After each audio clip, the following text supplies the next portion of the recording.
गीता दोनों भाइयों में अकेली एक बहन थी। दोनों भाई गीता को बहुत प्रेम से आंखों का तारा बनाकर रखते थे। गीता की भाभियां गीता को बिल्कुल भी पसंद नहीं करती थी। गीता के दोनों भाई काम की तलाश में शहर चले जाते हैं। गीता की दोनों भाभियां गीता पर बहुत जुल्म करती थी, उससे घर का सारा काम और मारती पीटती भी थी। दोनों ने गीता को घर से निकालने का एक प्लान बनाया। उन्होंने कहा, गीता ये लो चद्दर, इसे धोकर सफेद करके लाना और जब तक सफेद ना हो घर मत आना। गीता बोली, भाभी काली चद्दर सफेद कैसे होगी? एक भाभी बोली, वो हमें नहीं पता, तुम देखो कि कैसे सफेद होगी। गीता हाथ में चद्दर लिए नदी की ओर चल देती है। चद्दर को धोते धोते 2 दिन हो जाते हैं, लेकिन चद्दर सफेद नहीं होती। डर के मारे वे घर भी नहीं जा सकती थी। 2 दिन से भूखी प्यासी अचानक बेहोश हो जाती है। उधर दोनों भाई शहर से वापस आ रहे थे।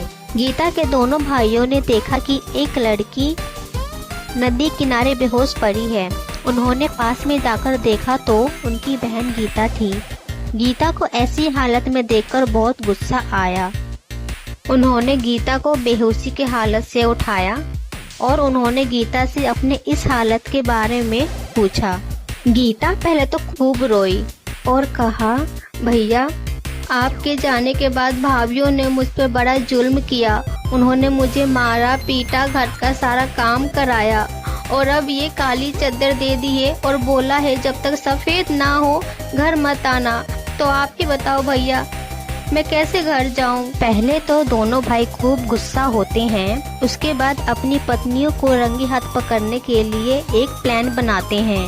गीता का बड़ा भाई कहता है, सबसे पहले हम घर जाएंगे, गीता तुम पीछे से थोड़ी देर बाद आना। गीता कहती है, ठीक है भैया।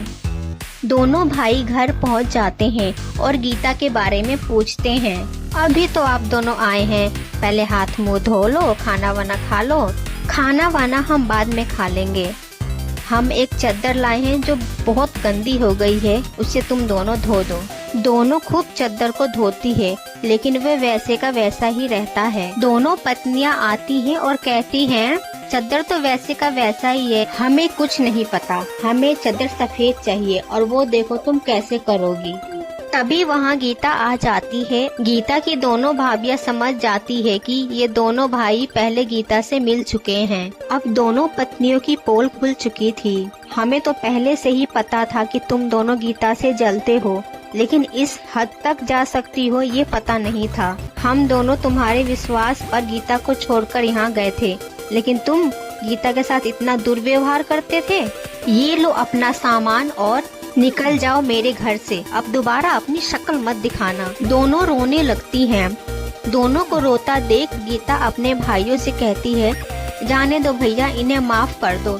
दोनों पत्नियां भी माफी मांगती है और ऐसा दोबारा ना करने का वादा करती है।